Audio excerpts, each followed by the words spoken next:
Going through my journey, my relationship got tested a lot, and it got tested while I was having cancer. So much things was going on because I had to accept the new me. I had to accept I might not make it. I allowed myself to go through all my emotions and didn't care about no one else's feelings.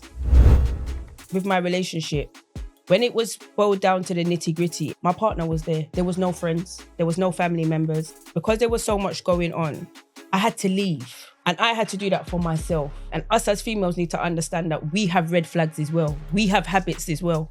We have things and traumas as well that sometimes we can't articulate. I'm not telling people if you're being abused and stuff to stay with your man. I'm not saying if you're not happy, don't stay with your man. But sometimes we let good men go, and sometimes men let good women go because we want too much. I was in a situation of a life and death. I probably could have died and left my children. If a man doesn't push a woman to be spiritual and a woman doesn't push a man build and feel like that way of a king to start building their own empire, then there's a lot of work that needs to be done. I don't understand why I'm getting bashed by some women, because relationships not easy. I do want to share things that I've learned and the methods I use coming out of a dark place.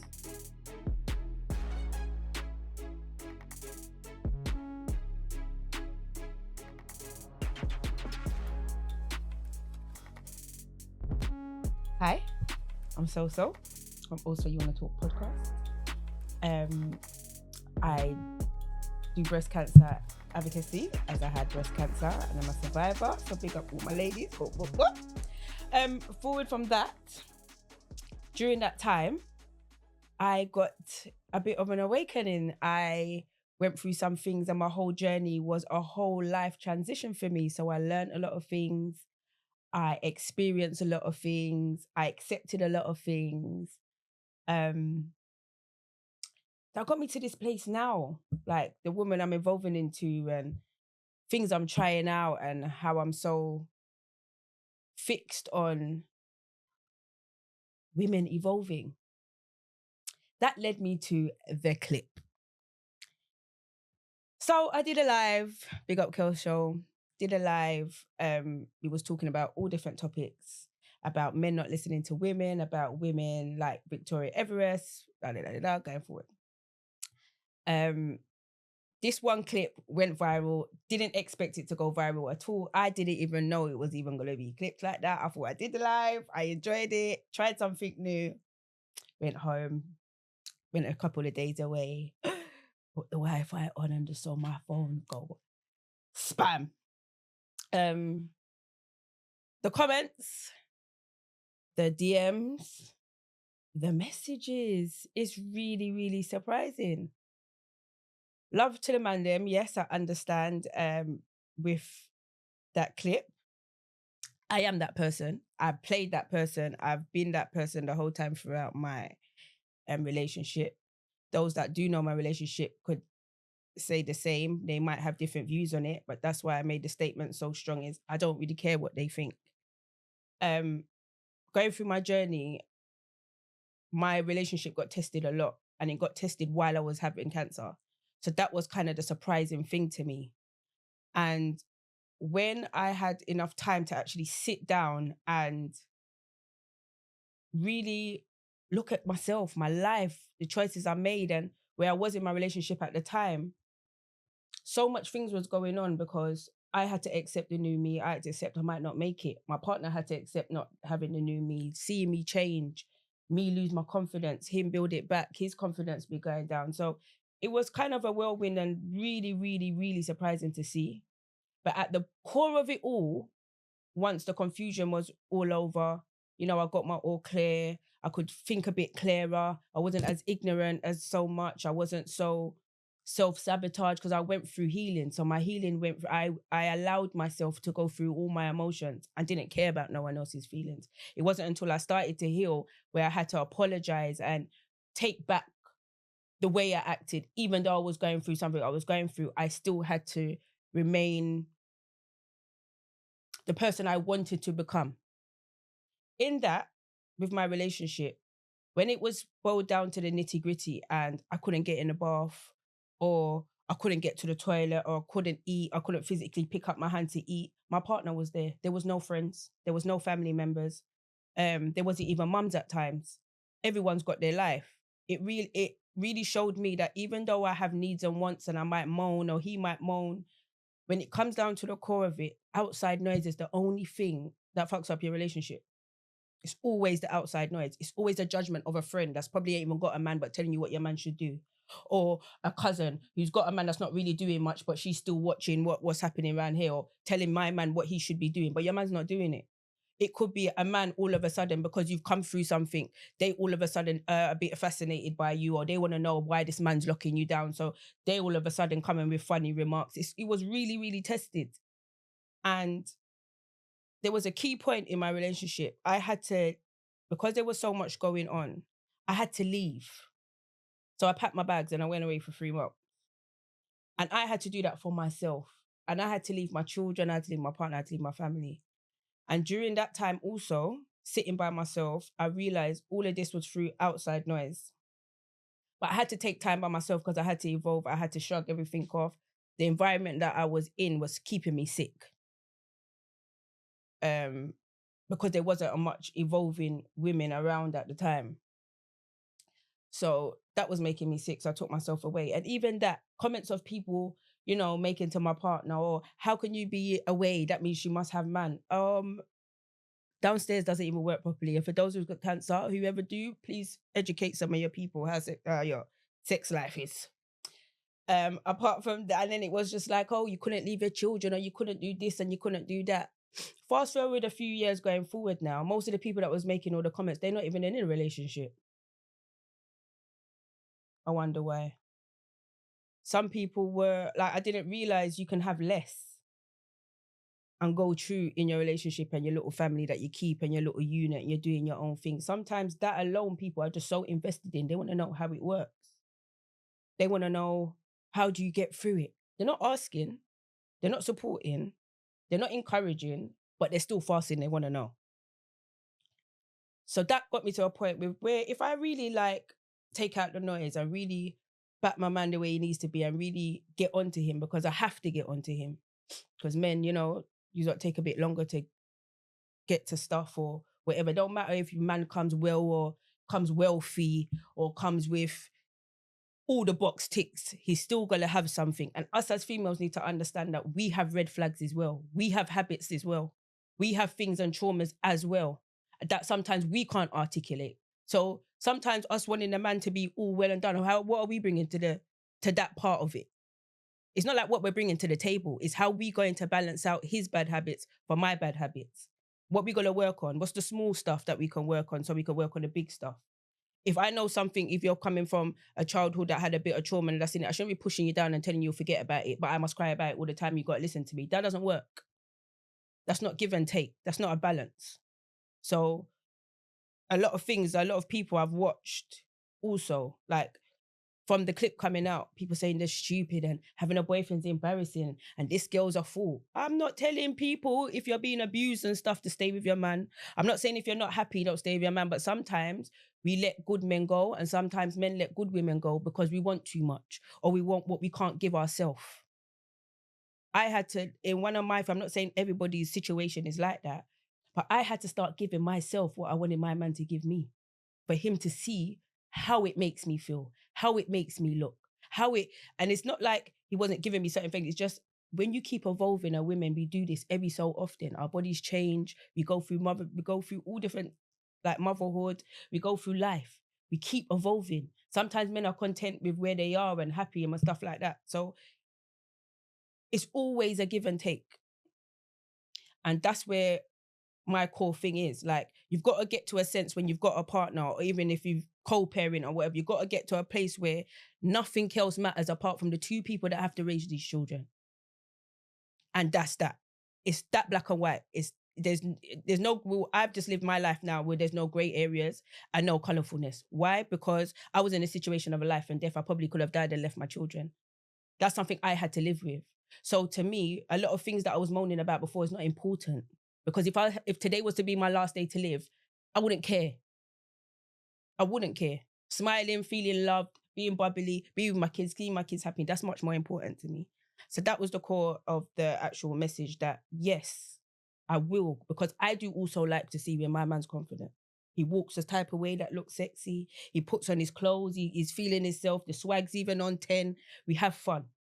So that is why I also back my partner as well. And the same thing he does for me. For him staying by me, going through the whole change and the whole cancer journey, whether it wasn't perfect or 100% or, you know, whether he didn't know what to do, so he could have made a bad choice or said something in a wrong way or whatever it was, he still stayed there.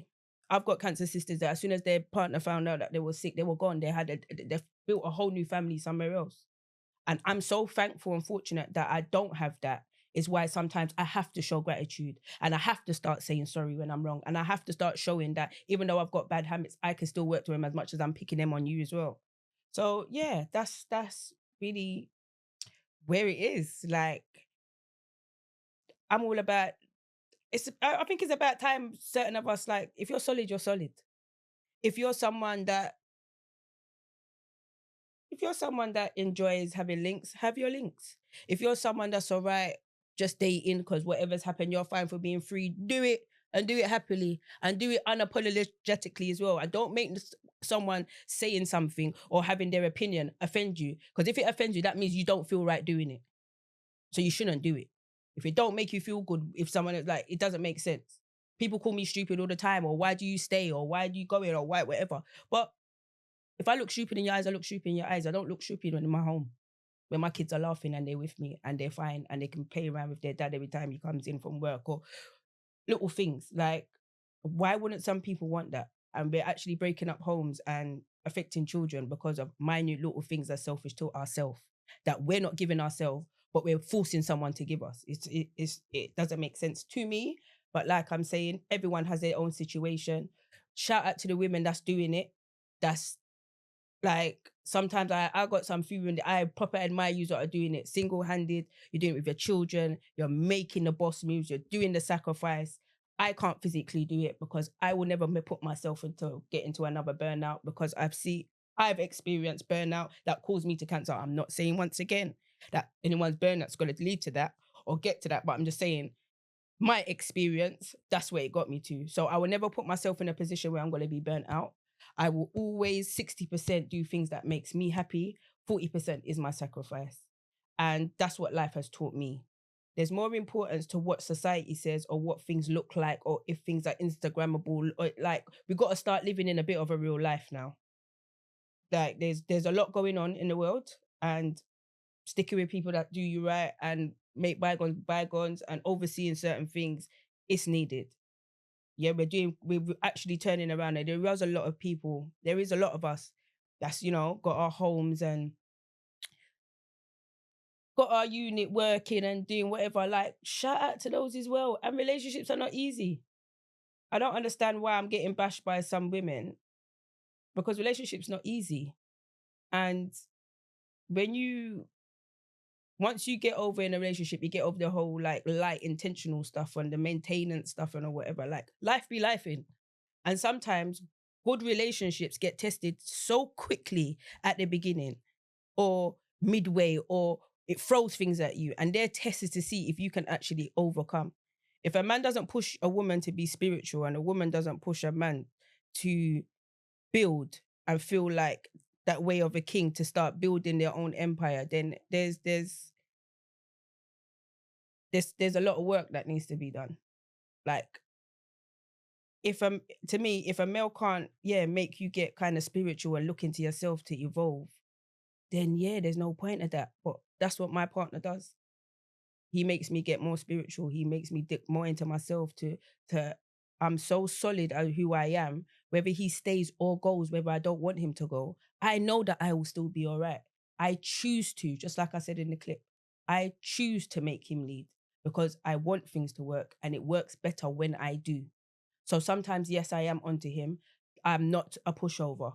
No way time at all. But that's why it works, because I'm going to encourage him to come out of his trauma. I'm going to encourage him to do better. I'm going to keep showing him his potential. I'm going to keep showing him way past he could even think for himself. Why not? He's still my friend. Why wouldn't I encourage him?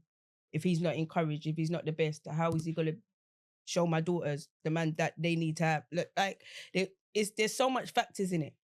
But yeah, that's the more of it. So not bashing you women. Guys, you can do better as well.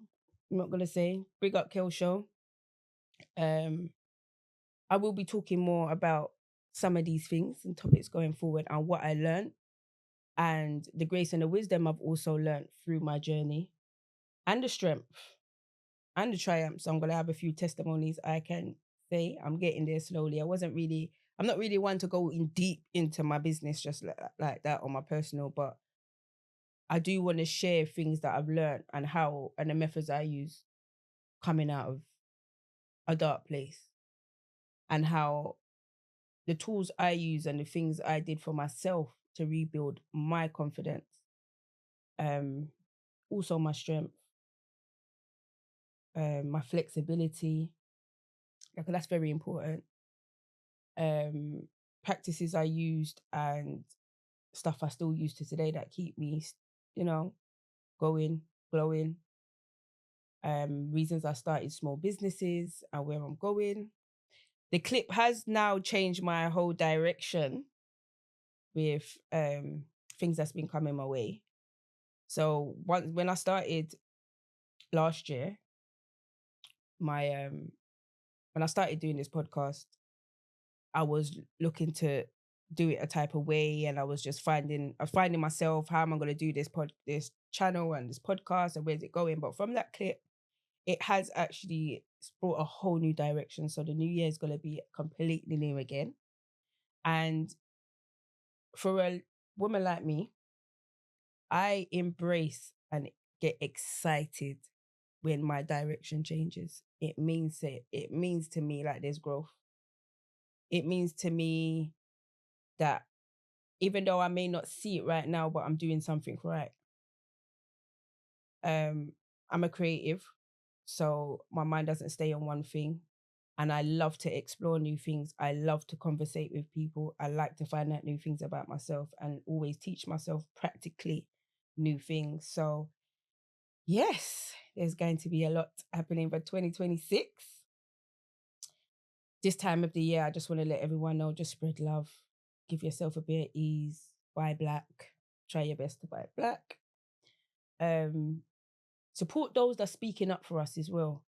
There's a lot of people out here that's out here doing a lot, like teaching us our education, our black history, teaching us and reminding us where we come from and what we do. And to those that may not have culture or do not understand why they are doing what they are doing, it's the reason why I feel like I need to talk up a bit more. There's a lot of us that's out here, we're raised in a way where our culture doesn't leave us because it's been inbreded. Doesn't matter where we're born, what passport we have. So to those that don't really have culture and think being a certain way means that you're classified as a different ranking or whatever, no matter what got happening in this world, you're always going to be black. And if you don't mind being the ones that has to be sacrificed because you want to stay with your people, please do, because I would like to live to see many, many more years. And I would like to see my children grow with the same culture, with the same things they're learning. And I want them to even be even more solid than I am. I want them to have a bit more education on where they actually came from and where they're actually going. Things are changing. And everybody else has their traditions. And only ours is the ones that's getting watered down because we're fighting one another and cussing one another, because being part of a certain circle or a certain, group of people means that if you go against them, it's loyalty. We have to start standing firm. Men, we need to start working out and not only getting fit, but I think we need to start getting some form of combat going on. But there's certain nationals that can just disarm us and block our thing at the same time. And we're spending too much time arguing over things and petty stuff. Or what, again, society has said to, but well, who's the society? And who says that's how it goes? So yeah, big up the people and give them more grace that's trying to talk up for us, because there's a lot of us that talk up in our houses and we don't then we're not the ones that's going out and putting our head on the line to actually create noise in order for there to be a solution, for order for there to be conversation, in order for there to try and be some form of unity or some form of understanding.